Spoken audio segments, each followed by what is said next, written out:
Okay, my name is Bill Levinson with Levinson and Associates, and I just want to take a second to thank everybody for joining us on today's presentation.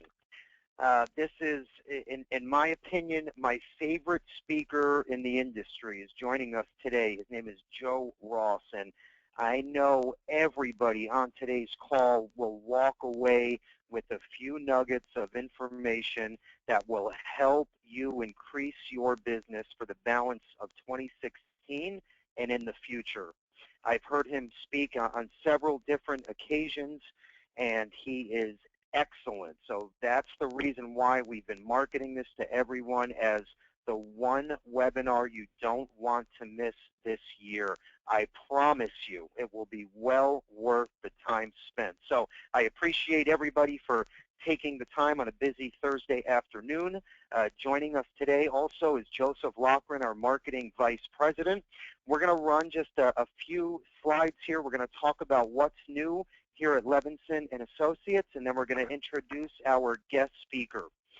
Also, after today's presentation, you will receive an email with different brochures and information that we're going over on today's call. And if you have any questions, don't hesitate to pick up the phone, call us, email us, and we will get all of your questions answered. I will encourage you to take down notes.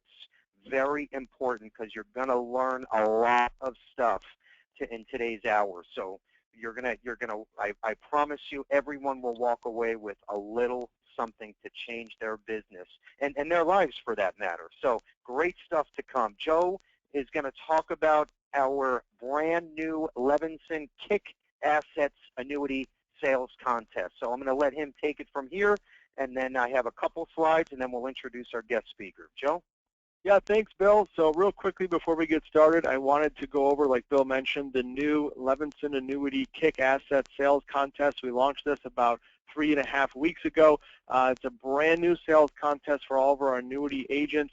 Of course, Josh Hoffman inside of our office here heads up the annuity division. He is at extension 23. So any questions you have regarding annuity products, annuity sales contests, reach out to Josh. But I just briefly wanted to let everybody know how neat this contest is. As you see, if you're writing index annuity products, you're going to be able to not only qualify for complimentary E&O coverage that covers B+ or better rated carriers, you'll also be able to receive complimentary annuity leads. And then as you continue to write additional index annuity business, you're actually going to qualify for not only Las Vegas vacation packages, even a cruise package, and at the very bottom, our tech package, which actually includes the Apple iPad and iWatch, MacBook, and even Beats headphones. So definitely be on the lookout for more correspondence regarding that annuity sales contest.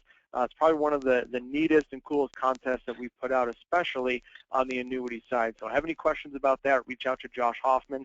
I also want to talk about some upcoming training events. On the left-hand side, I've got some upcoming webinars. Actually starting tomorrow at 11 a.m. Eastern, we're going over a brand new GUL product from American National. And then Tuesday of next week, which is the 8th at 10 a.m. Eastern, we're going over proven annuity sales strategies. You're going to learn about different annuity products, where to position them with different types of clients, and how to actually make effective sales strategies work for you. And then Thursday, which is the 10th at 2:30 Eastern, we're going over disability income agent resources. So we're going to talk about some great resources you can use to develop your disability sales and really broaden those DI products and make sure you're finding the right product for that client need. We're even going to talk about some business products as well. On the right-hand side, we're very excited about the 9th annual Levinson Expo. This year, it's actually being hosted on April 8th, which is a Friday. This is basically a day full of sales ideas, full of concepts, great ways for you to actually develop and grow your business for the rest of the year. Last year, we had a great turnout. As you can see from the pictures, it is on a beautiful beachfront resort in South Florida here. We do actually put together a sales contest for agents to attend. So whether you're writing annuities, life insurance, long-term care, or kind of a blend of all those products, your production will count towards that Levinson Expo. Of course, it is free for all agents to attend, so definitely a day you do not want to miss. You're going to walk away with some great sales ideas, some great concepts, and of course, we're rolling out some great new products that are all part of our iGenius platform. Okay, thanks, Joe. Also, one thing that I almost forgot to add, we are giving away a free 16 gig tablet at the end of today's presentation. We'll announce the winner, and it was the 250th registrant. So we have some agencies on the call as well as agents, but we're going to pick number 250 at the end of the presentation. So right before 2 o'clock Eastern Time, we'll announce the winner. And then, of course, we'll ship that out by tomorrow. So moving forward here, what makes Levinson different? Why are we unique? And what is our value-added proposition?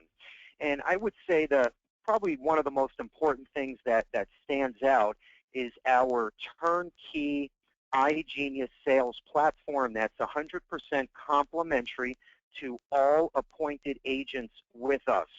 So as you can see, those are all of the tools and features and websites that we offer and different exclusive sales programs. We're not going to dive into each one, but if you see something that stands out, just let us know. And, of course, we will revisit after the call and make sure that you're up, running, and comfortable with whatever piece of technology or sales program that is. But just a few things I'm going to point out before we move forward is take advantage of our impaired risk in-house underwriter. Okay, Amanda is here. If you have any rated up or declined cases, give Amanda a call. Her job is to speak with all of our different carriers and underwriters. We have all of the reinsurance manuals here in-house, so we can shop pretty much everything and make sure you get a placeable offer or turn the declined case into an approved, say, Table 4 or standard case. So take advantage of her. Very, very important. You can call our office anytime, ask for Amanda, and she will shop that case for you. Also, our mortgage lead program is, I don't know what's going on, but 2016 has been our record year for the number of leads ordered. So something is going right. The program's working because we have a record number of agents that are participating. So we send out the orders every Monday, and of course you receive your leads by Tuesday, so within 24 hours. If you want to know more, let us know, and we'll get you up and running. Also, our exclusive E&O program just launched, $395 for $1 million of coverage, and it covers B-plus rated companies or better. That's huge. All E&O covers A-minus rated or better carriers. So that gives you a big leg up, especially if you're selling annuities. So great stuff there. Take advantage. Also, brand new, we are rolling out within 4 weeks, is Indexed Universal Life software that will help you present to clients. It does all of the selling for you, okay, literally. Even if you've never sold an IUL, once you get up and running with this free software, you will literally turn a prospect into a buyer, okay, after showing what goes in, what comes out year by year, and then you compare this to a typical IRA, Roth account, any investment product, and it really shows how the IUL stands above the competing product. So that's going to roll out, of course, complimentary within about 4 weeks here. And then, of course, as you know, starting at $40,000 of premium, we have a full benefits package, which includes group health insurance, group disability. We have different 401k plans available. So let us know, again, if you're interested in that. And, of course, we will get you up and running. So our last slide here before I introduce Joe Ross. What's new at Levinson and Associates? So what have we launched within the last few weeks? The INS Professional website, okay, that's where you go to set up your own free retail website. So we have new templates or backgrounds, okay, if you look at the top right, the 2 boxes, those are all mobile accessible, okay? That means your clients, especially the younger generation, can pull you up from their smartphones or tablets, run quotes on your website, use different calculators. Everything is available from their desktop or their smartphone or tablet. So you want to take a look at that. If you don't have a website, you need a website to move forward and grow in the near future, I promise you, okay? So very important. If you already have a website, take a look at these mobile accessible templates.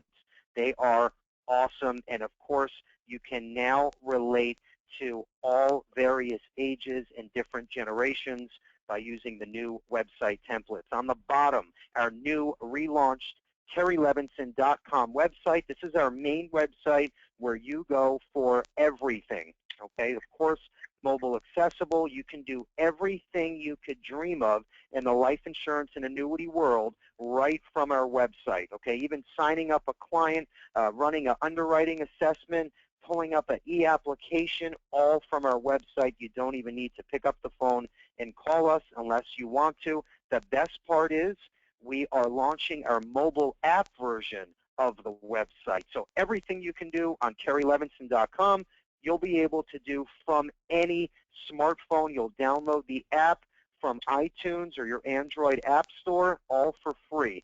So great stuff to come. Once again, we are one step ahead of our competition by giving you the latest technology and tools. We know how important that is to grow your business. Okay, so without further ado, I am very, very excited to introduce our guest speaker today. And like I said, he is one of my favorite presenters. Everybody will love him. His name is Joe Ross, Vice President with AIG. Without further ado, Joseph Ross, everybody. Thank you, Joe Loughran, and what a great opening. It's always impressive to see the array of products that you have, and as a person who has his nose in a lot of BGAs around the country, I'll be one of the first to tell you that what you have available through Levinson & Associates is unparalleled in the industry. You have access to both onboard and mobile optimization that other BGAs are just struggling to find a way to get there. You are in a great place with Levinson & Associates. And thanks to Bill and Joe for the opportunity to be here today to share with you a story that they've seen recently. It's a focus that we've had at AIG on the differences between the generations. Now is the first time in the history of the United States that we've had three or actually four distinctly different generations walking the face of our planet. And these four generations, especially in the United States, have typically been measured by their population surge or lack thereof. That is, the silent generation, or what some people call the greatest generation, was relatively small by most standards. And then came the baby boom. That boom was all about a huge increase in population. But then, interestingly enough, after that boomer generation, there was a significant population reduction in birth rates. And then that created our Gen X generation. And then, interestingly enough, the millennials became another population surge. It's interesting that they're not talked about as being a baby boom generation, but they are actually larger in numbers than the boomers are. There are more millennials in the United States today than there are baby boomers. So it's a huge generation. But what's interesting, and what you're going to discover throughout our conversation today, is that each of these generations, we're not really going to spend much time on the greatest generation, the silents, because they're mostly out of our market territory in regards to the products that we have available. But as we focus today on the other three generations, what you'll find is, aside from the differences in birth rates, there are also distinctly different childhood experiences that influence the way they think and the way they behave, and along with that, the way they want to be treated by you. And so we're going to talk about those distinct differences in childhood experiences and how they convert into adulthood behaviors that, if you're not dialed into these differences, you're going to miss some very big opportunities for growing and expanding your business. So what we're going to do today is talk about why it matters that you understand the differences between these generations and what it can mean to your business, and the market opportunity that exists across these generations. And then we're going to slice and dice them one at a time: the boomers, the Generation Xers, and the millennials. And we'll talk through their childhood experiences, because it's not always important to only know how they behave. It's often more beneficial to know why they behave that way. And we're going to talk about both why they behave the way they do and then translate it into how they behave and how they want to be treated by you. And then lastly, I'm going to show you some website resources that you have in the event that your pen didn't write fast enough and you couldn't take enough notes during our conversation today, that you can go to these website resources and become an expert in the generational differences and access materials that you can utilize to help promote your agency, your brand, and your abilities across those generations. So let's follow our agenda and begin with why it matters. The question is, are you making a solid connection with all of your prospects regardless of their age? And the idea here is that people tend to sell to people close to their same age, which makes sense because you understand each other, you behave similarly. In situations where that's not true, I find, for instance, that a Gen X financial advisor spends a lot of time with boomer clients. They really understand boomers well, but they aren't doing much with the other generations. And this solid connection, it's a combination really of two things. It's respect and likability. That the respect is obvious. You get respect from your experience, your wisdom, your knowledge, your subject matter expertise. But when we talk about that likability, that's different. Likability is harder to come by. That's that feeling that you get when your client is looking at you and they're thinking, you know what, I get you. You get me. We understand each other. I like the way this situation feels. I like you. And that likability is critical to the selling process. But achieving that likability is different depending on which generation you're dealing with. I also ask if you have the right tools to connect with these customers and speak their language. Because across the generations, people don't only want to do business with people they like that have that likability factor, but they actually have a preference for doing business with people that are like themselves. So not that you want to be a boomer going out on an appointment with a millennial prospect, and so you swing by Abercrombie and Fitch and buy a sweatshirt so that you'll fit in. That's not the point. They want to know, do you talk to me the way I want to be talked to? Do you share information the way I want information shared? Do you ask me for the business the way I want to be asked? And we're going to talk about some of those issues as we go through our information today. And then lastly, are your communication skills and your selling habits, are they actually helping you, or could they be holding you back? In some respects, they'll help you, and I'll use a simple example. Boomers like to be told what to do. So as we'll talk today, you'll understand why you can tell boomers what to do and close them the old-fashioned way. But I will tell you, as you'll see through our conversation today, if you use those same closing techniques on your Gen X and millennial clients and prospects, you'll send them packing.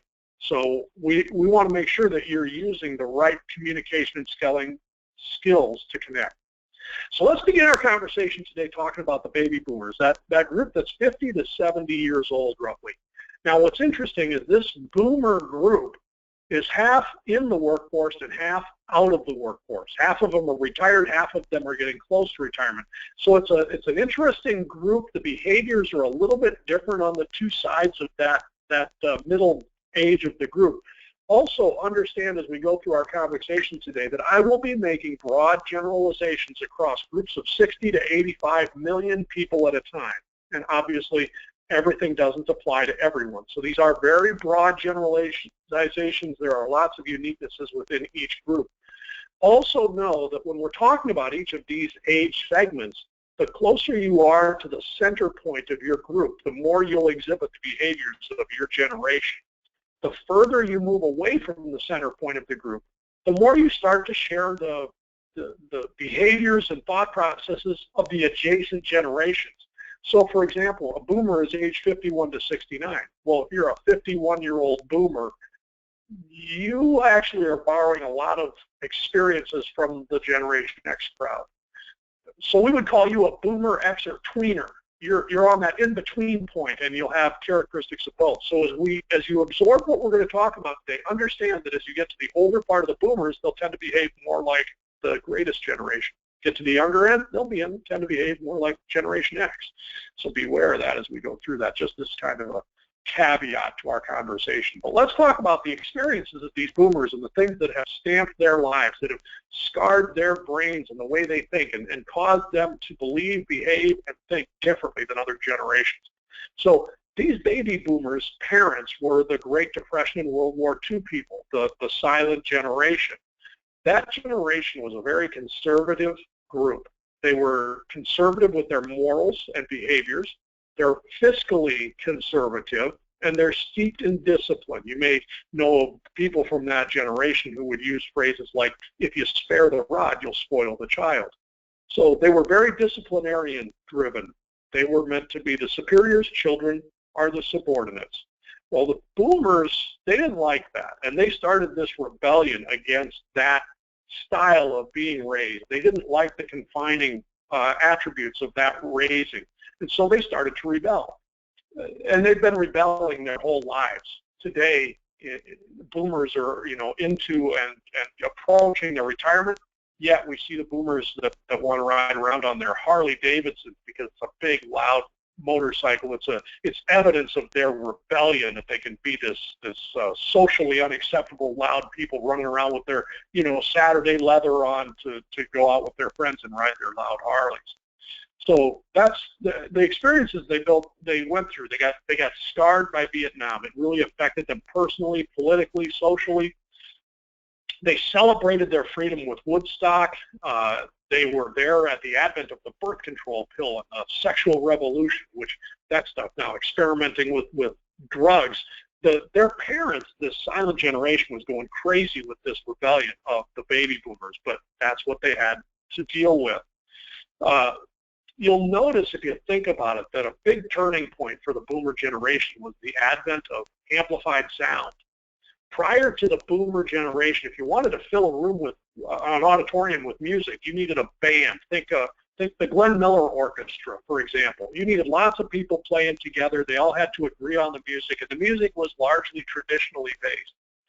But when you came to the point in the 1960s where you could plug a guitar into an amplifier and a single individual could fill a football stadium with sound all by themselves, you gave birth to rebellious voices like Bob Dylan and Jimi Hendrix, and now the Rolling Stones and Mick Jagger, and all of a sudden, the rebellious generation had a way to express themselves in large numbers across huge crowds of people. So amplified sound is a big game changer for what launched the rebellion of the baby boomers.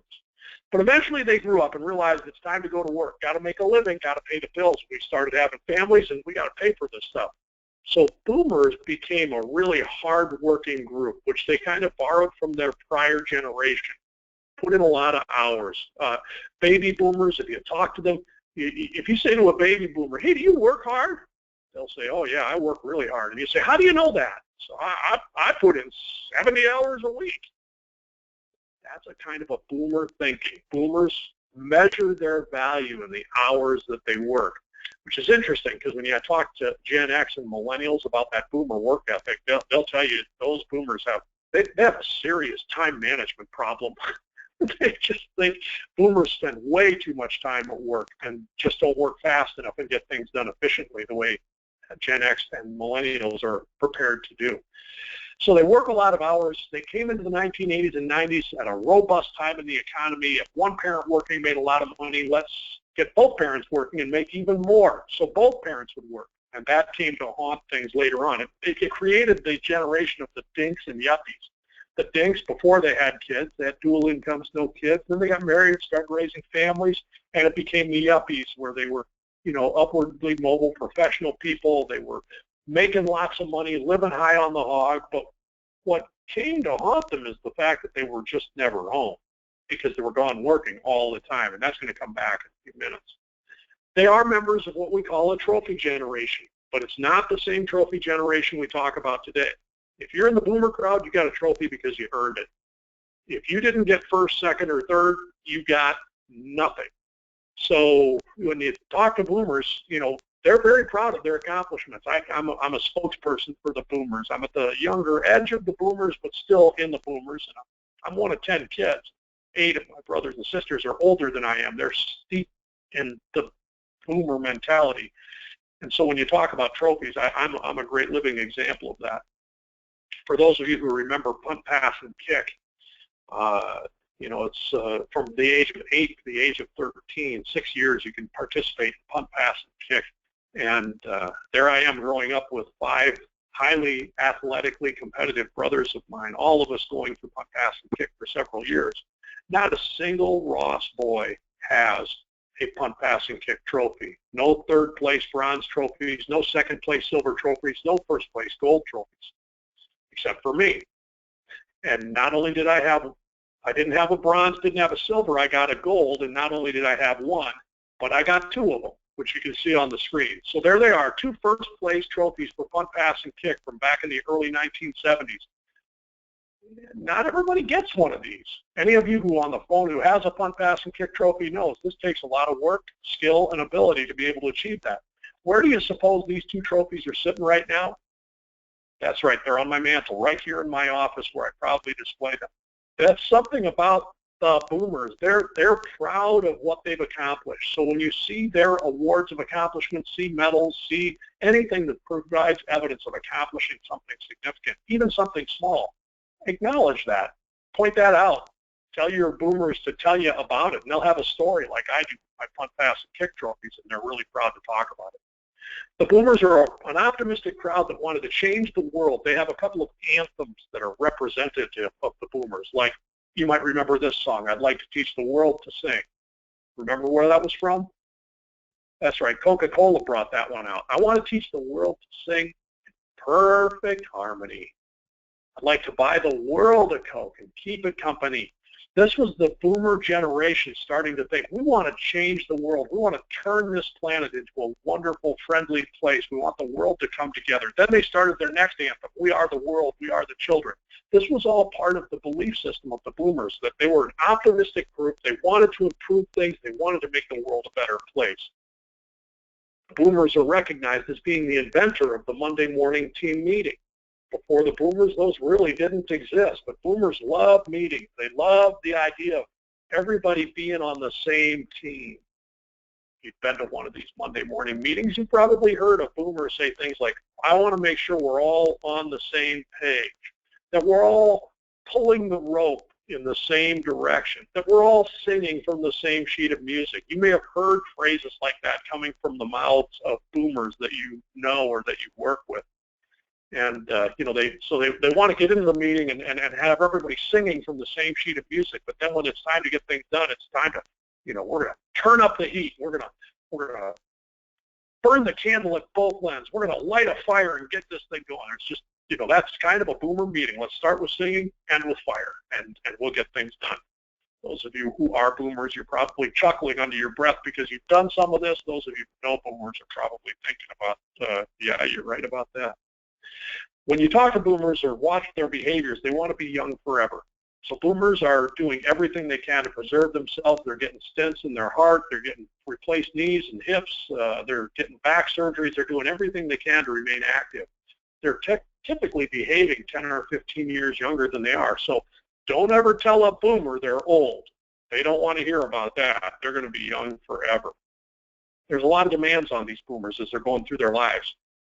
Almost 6 out of 10 boomers are currently providing financial assistance to their aging parents.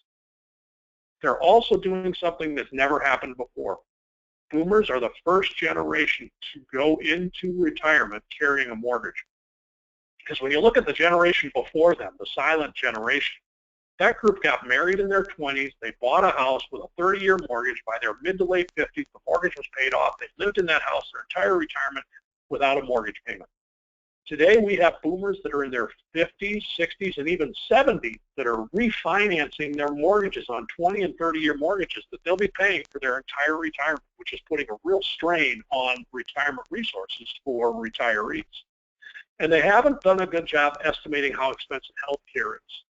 This statistic from a few years ago shows $220,000. It says that the average 65-year-old couple is going to spend it out-of-pocket costs. Now, notice that that is out-of-pocket costs. That's not medical expenses. It's out-of-pocket medical expenses. In addition, above and beyond what Medicare pays, you'll spend almost $250,000 on medical expenses. And it's kind of interesting because I'm going to give you another couple of numbers you can jot down if you have a pen handy. If you jot down the numbers 2, 3, 5, 20, and 365. 2 is for 2 people, a husband and a wife. 3 is 3 meals a day. 5 is an average of $5 per person per meal. 20 is 20 years in retirement, and 365 is 365 days in a year. If you multiply those 5 numbers together, you will find that a family or a husband and wife with those kind of statistics is scheduled to spend another $220,000 just on food. So when you add that together, a 65-year-old couple is staring down the barrel of $220,000 of medical expenses, $220,000 of just putting food on the table. That's almost $500,000. They haven't paid for anything else. It's pretty amazing what they're up against. So they find that they're running short on retirement savings. Most boomers either didn't save enough or they got hit hard enough in 2001 and again in 2008 that they're on schedule to run out of money in only 10 to 20 years of retirement. Yet, statistics show that 1 out of 4 will live past age 90. Obviously, that's a huge problem. And so these retirees realize, I may not have enough money to survive in retirement, so you know what I'm going to do? I'm going to work longer. Over half of boomers said that they expect to keep working into retirement, not because they want to, but because they have to.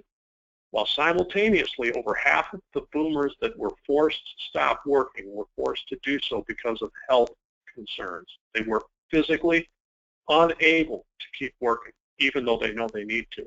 So this is causing a lot of problems for the boomers. So how are you going to communicate with this group? Let's bring this back to sales. How do you talk to your boomers in a way that helps you get the deal done? First of all, be optimistic. Even though they've been beat up pretty hard, make sure these boomers know that if we work hard enough at this, as you've done your whole life, I'm sure we can solve this problem and pull through.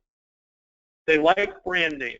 So you have a lot of carriers available to you. Some are larger, some are smaller. When you're talking to your boomers, talk to them about your bigger companies that they'll recognize. Talk about the AIGs and the Transamericas and the Prudentials, those brand name companies that the boomers will recognize. That'll wear well with them. They'll want to talk to you face-to-face. They'd like to come to your office. They'd like you to come to their house. They'll meet you for breakfast or lunch.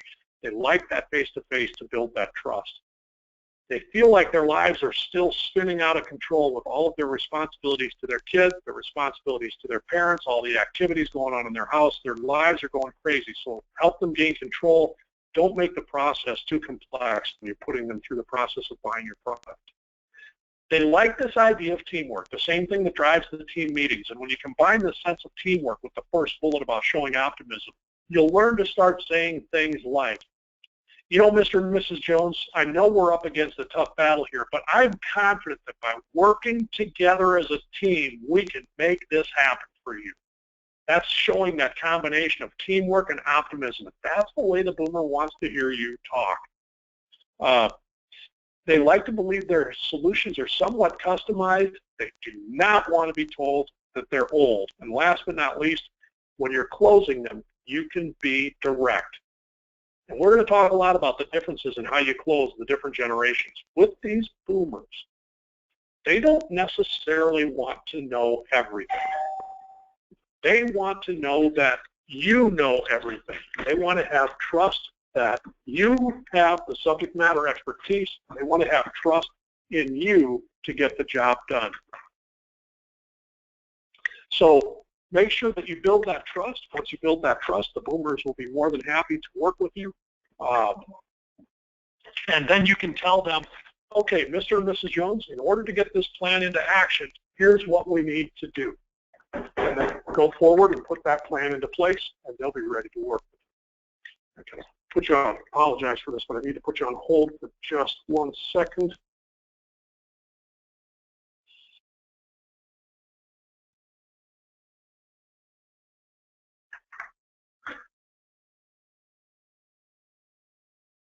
All right.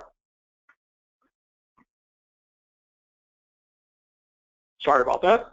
Okay. So make sure that you tell them what to do, and when they have that confidence in you, they will simply do it. So with that is kind of a summary of our boomers. Let's move on to Generation X. Generation X is that group that's different from the boomers. Boomers are half in the workforce, half out of the workforce, whereas the Gen X is entirely in the workforce from 35 to 50 years old. They're our current managers. They're starting their career. They're building their careers out, moving in a positive direction. But look what happened to them. They became what we call the latchkey kids of the dinks and yuppies. This is the group that was affected by that boomer generation. This is the group that realized that their parents were working all kinds of hours, and when we got home from school, there was nobody home. So what happened? It meant they had to take care of the dog, they had to get working on their homework, perhaps they even had to get started on dinner because their hard-working boomer parents were still working their 70 hours a week. So they grew up very differently, but they got affected by something that really changed their lives. So the boomers, they got affected by Vietnam and Woodstock, and drugs, and the birth control pill, but these latchkey kids of theirs, they got affected by this thing called divorce. The one thing that they trusted in their lives, that their parents would always be together, completely fell apart. And they'd go spend the weekend with their dad, and he'd be complaining about their mom, and then he'd go home and tell their mom what dad said. Mom would be complaining about dad, and every time they saw the two together, they were fighting. And these kids thought, you know what, this is the one thing I had confidence in, and it fell apart. What that created is a distrusting generation.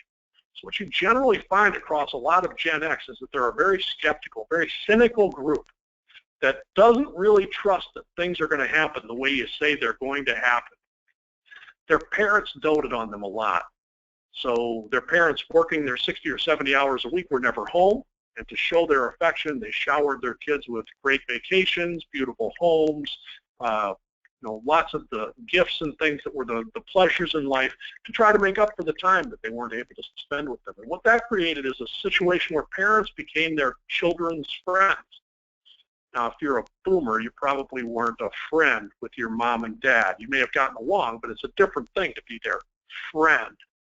But in the Gen X generation, many Gen X kids became friends with their parents. Their parents liked parenting that way. And what's interesting is when you parent that way, when you're someone's friend, you don't really like to get into a confrontation with them. So out with the physical penalties like spanking that the boomers got, and in with the new emotional penalties where if you misbehave, you're going to get a timeout, or you're not going to get any presents for your birthday. Well, that the presents eventually showed up. The timeouts weren't that bad of a penalty. Didn't really mind, but that's the way things work. And across that combination of doting parents and friendly penalties and things like that, there was a lot of a feeling in our culture that the Gen X generation had this kind of an entitlement attitude that they deserved to have things because they showed up and got the job done. I deserve something. Give it to me. Because of the divorces and things they've experienced, things that are supposed to last a long time don't, and so they have this kind of a short-term thought process. I need it now. We call them digital immigrants. Immigrants means that you weren't always here. If you're an immigrant to the United States, you weren't born here, but you came here later. That's kind of what happened to technology with the Gen X. It wasn't here when they were born. It came while they were here. But they're very comfortable with it because of the way it was introduced into their lives. So they're ready to use technology. But when it comes time to close them, you don't get to use the same technique as the boomers.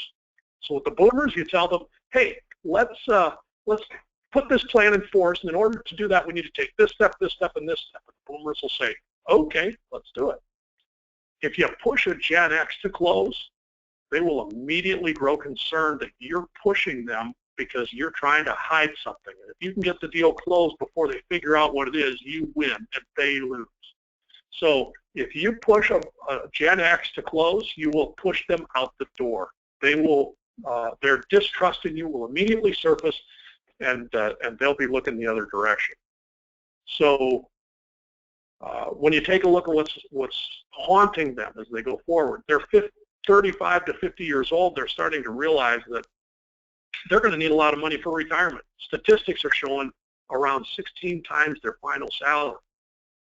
So if you have a husband and a wife making just $50,000 each at the time they retire, that's $100,000. It would suggest they need $1.6 million in the bank. And the odds are they don't have it. So they're concerned about how am I going to get $1.6 million or more in order to support myself in retirement, especially when they have no confidence in Social Security. In fact, 35% of them don't expect to receive any Social Security. I recently saw a survey that said the vast majority of Generation X thinks they're more likely to see a UFO than to see a Social Security check in their lifetime. And so you can see some of that cynicism and skepticism coming through in those attitudes. So how do we communicate with those Gen Xers differently than the boomers? First of all, give them the facts, but give them all the facts. Give them both the good news and the bad news. Give them full disclosure. And the reason you need to do that is because you typically won't close a Gen X in a single appointment. They're going to want to gather information from you, and then they're going to want to check up on you. They're going to want to check out the information and make sure it's true. In fact, when you take a look at the way you close a Gen Xer differently than a boomer wants you to be the subject matter expert and build enough trust that you can tell them what to do and they'll do it. The Gen Xer wants to be fully educated. They want you to tell them everything, the good stuff, the bad stuff, and everything in between. But what's more interesting about the Gen Xers is that they want options. Instead of saying, this is the one thing you need to do, Gen X wants to hear you say things like, we can take this path, and if you do, it'll do this, this, and this for you, but it has this as a drawback. Alternatively, we can do this plan, and this would do this, this, and this for you, but this would be the problem with that plan. Now that you understand the pros and cons of both solutions, I want you to take a few days to think about it and let me know which one you prefer. That's a totally different style of closing than it is for the boomers. Gen Xers want you to be authentic. They want you to prove that what you're doing is going to work. They rely a lot on peer referrals. So make sure that when you're talking to them about solutions, it's something that they can learn about when they talk to their peers, because they will really depend on what their peers say about you and your solution. And make sure your solutions are short-term in focus. Now, what does that mean for the life insurance business? Life insurance is a long-term product. How do you make that into short-term goals? Well, at least be able to show the short-term benefits of buying life insurance. Like, for instance, you're not planning to die tomorrow, but gosh, if you did, your family without life insurance would have to sell this house and move into a small apartment. They wouldn't be able to go to college. Wow. If, on the other hand, you purchase this life insurance, you'll be able to sleep better at night starting right now, knowing that if anything surprising happens like that, everybody's going to be financially okay. So you give it that immediate benefit to them. And because they're comfortable with the technology, if they can do it online, that would be great. They'd love that. So that gives you an idea of the Gen Xers. I'm hoping the Gen Xers on the line start to see a little of yourselves in there. Boomers and millennials on the line can see that those behaviors in their Gen X brethren. And when you have an understanding of the differences in closing techniques, you can help yourself to grow your business by closing them more effectively. We'll finish with a brief discussion of this youngest group. Now, of course, there's Gen Z that's younger than that, but they're younger than 15 years old. They're not in our market yet, so we're not going to talk about them today. So for us, the youngest generation we'll discuss today is the millennials from 15 to 35. This is that other half in and half out group. They're not all in the workforce because some of them are like my daughters. They're still in high school and college, so they have not yet entered the workforce. So there's differences between the youngest millennials and the oldest millennials simply because of that. But let's look at what affected them growing up. Now, this group is known as technology natives. The millennials, technology has been here their entire lives. They've never known life without technology. And in my house, the way my daughters use their technology, they are on their devices constantly, all day long. And when I ask them, what are you doing? Well, they're out looking at Snapchat, Pinterest, and all these other sites where they're looking at people. And so what I've said about them is, you guys are the biggest creepers I've ever seen. You know, you're creeping on all your friends constantly. You're even creeping on your enemies. You creep on celebrities. You creep on athletes. You're creeping on everybody. You're just zooming through loads and loads of information about people you know and even people you don't know. You just want to, but you absorb it all, but the amount of information you can absorb is absolutely remarkable. It's amazing what happens when the millennials are working with the technology on their phones.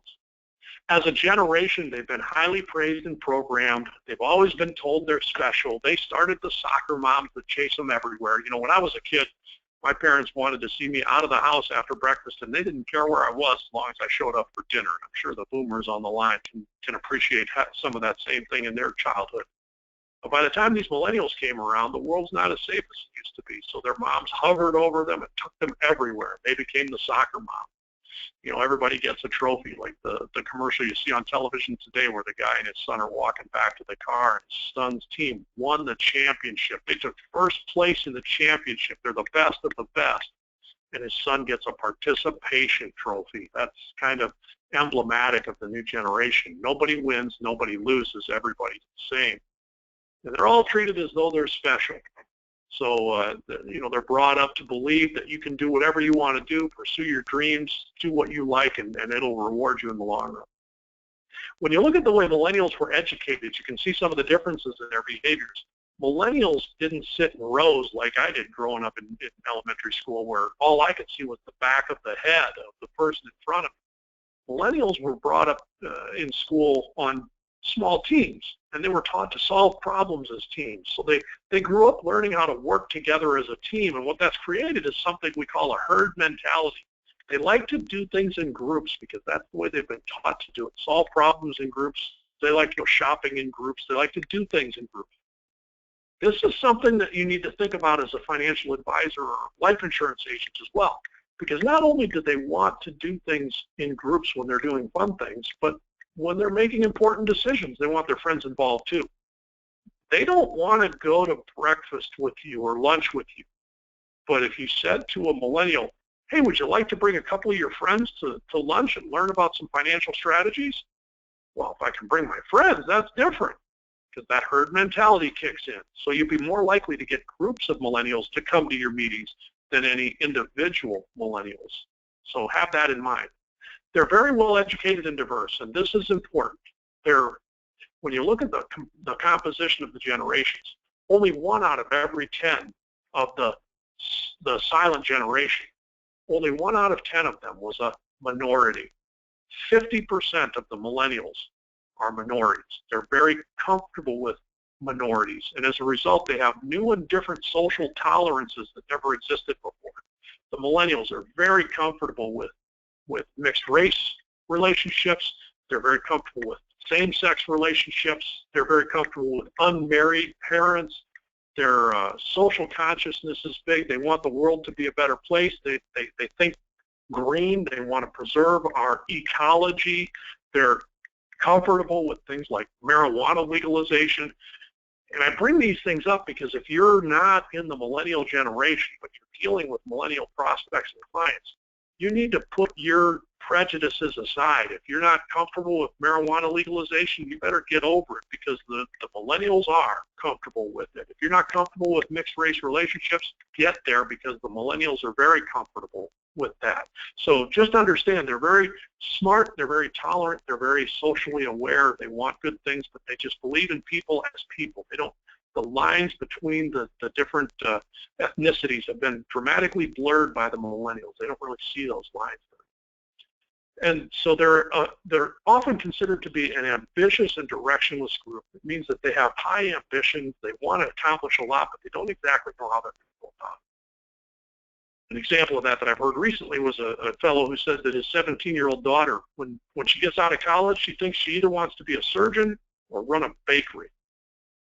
I mean, you can't be much further apart on the social spectrum or professional spectrum than being a surgeon or running a bakery. But, you know, it shows that they're ambitious. They want to get something done. They just don't know for sure what it is or how they're going to do it. And this last one, this one is really interestingly significant.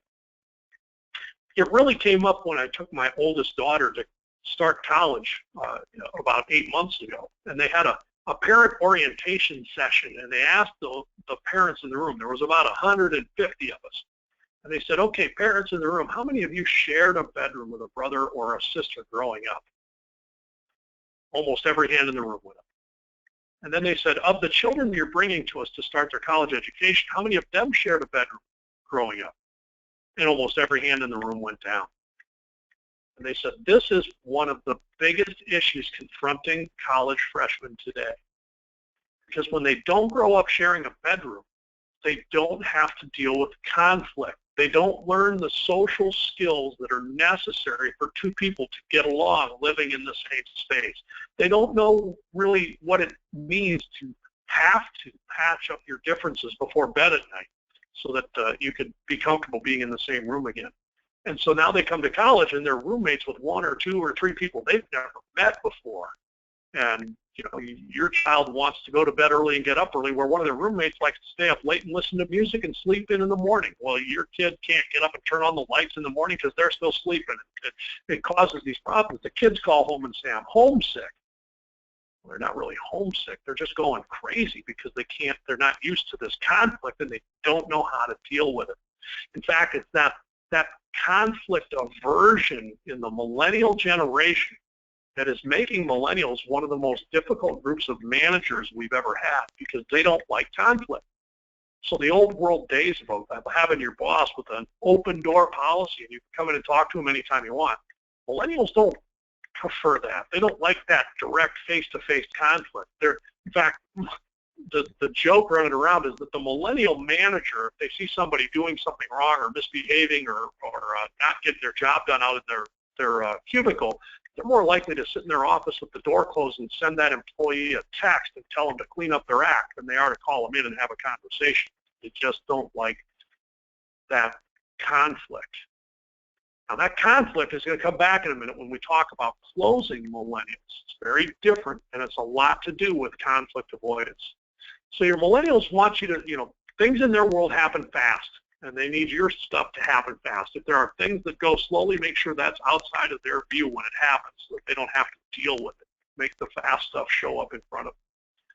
You have to share with them enough information to get them going, because they will look it up. So it's interesting when you're dealing with selling a millennial, you don't necessarily have to educate them on everything. You can give them a fair amount of education, but they are going to go out to the internet. They're going to go to that one source that they trust more than anything else, because if it's on the internet, it's got to be true. And they will go to the internet and they will find it and they'll look it up and they'll check on it, they'll learn from it, and then they'll come back and tell you what they want to do.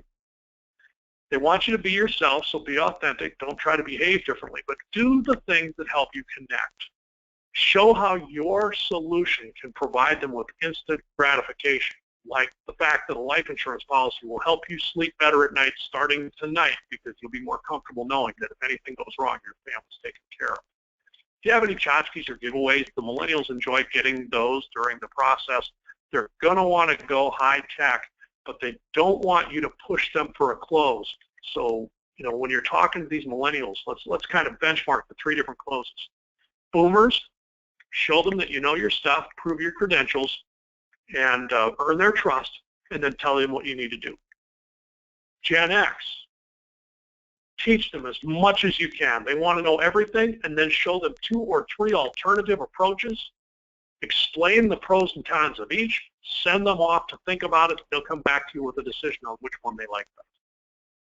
Millennials, give them some information, but really show them where to find more. They'll go research it. You don't have to give them options. They're just going to go research it like crazy. They'll learn it inside and out, and then they'll decide what they want to do, and they'll come back and tell you what that is. Very different ways of communicating, very different ways of closing. So if we summarize these 3, our boomers want to know your history, your experience, your credentials, and they want to earn trust with you. They want you to be optimistic. Show them the big picture vision and clearly explain your solution. But do it in person, and not that you explain every detail, but explain how it works. Give me the big picture and do it in person, because I like to see you eyeball to eyeball. And that's a big issue for your younger salespeople. If you're a millennial or a Gen X salesperson, you're not as comfortable with that face-to-face time. understand that when you're dealing with your boomers, they crave it, and so you're going to have to get used to spending time face-to-face with them. They want to know you're a part of their team. A carryover from the silent generation is they want you to be professional and courteous, and by that I mean until a boomer tells you otherwise. Call them Mr. or Mrs., ma'am, and sir. Use those professional and courteous titles when you address them. Customize their solution and then tell them what to do, but never tell them that they're old, and they will do what you say. With your Gen X, tell them everything, don't hide anything. Educate them like crazy. Give them all the information they need, offer their options, and let them choose. Be relatively quick. Things move pretty fast in their world. Help your Gen Xers determine what's best, but let them ultimately make the decision, because for Gen Xers, they want to know they made the decision. They don't want it to be your decision. When you give them the options, they'll research it. They'll close themselves. They'll come back to you and tell you which option they like the best. And then finally, with your millennials, tell your millennials where they can find lots of information about your solution, where they can learn what they need. Set small, bite-sized goals for them. Shorter periods of time with smaller goals. We talked earlier about how they need $16 million or $1.6 million for retirement to support them. Well, if you tell a millennial that you need $1.6 million 40 years from now, that doesn't matter.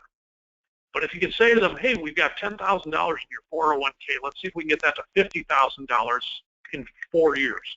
All right, now I have a small bite-sized goal. Once you get there, make it a $100,000 goal for 3 years or 4 years later, and then make it a $200,000 goal, and take it in bite-sized chunks. That gives you an idea of what you want. Let the millennials do a lot of research. Stay in touch with them, though. So you tell them there's lots of places to find information about this. Here are a couple of sources I like to use. Go out and do some research. I'll check in with you along the way to see if you're finding anything that doesn't make sense to you. And then reach out to your millennials, stay in touch, maybe send them a text now and then. Just make sure that they know you're there. Be that trusted resource. Invite them to challenge your solutions based on what they're learning. Don't push them for a close. Don't push them out the door. So don't be pushy. They will tell you when they've figured it all out and they're ready to buy. Now, if you want to learn more about this, we've covered a lot here. We have a website we created. It has no password. You don't have to provide any identifying information at all. It's aig.com/generationmatters. The entire face of the website is shown to the right. When you get to the website, you're able to actually scroll up and down through that page of the site. And in there, it has a lot of statistical information about the different generations. It has brochures, pamphlets, videos. It has a lot of material you can access. At the bottom, you can see the 3 little boxes at the bottom of it for millennials, Gen Xers, and boomers. Those 3 boxes have scripted communications you can use. It has sample wording for tweets with hashtags in them. It has sample wording for text messages. It has sample wording for email messages, for writing letters. It even has sample phone scripts that you would want to use with your boomer clients. All of that information is available at www.aig.com/generationmatters. So I encourage you to go out, check out the site, and learn what you can. You'll see how you can become a generational expert, allowing you to improve your sales across the generations and grow your business as a result. And I see we're up near the top of the hour. I'll turn it back over to Bill, and we'll open up the line, see if there's any questions. Joe, thank you very much. That was awesome. We do have the line closed because the number of attendees, but of course, any questions, let us know. If we need to get Joe involved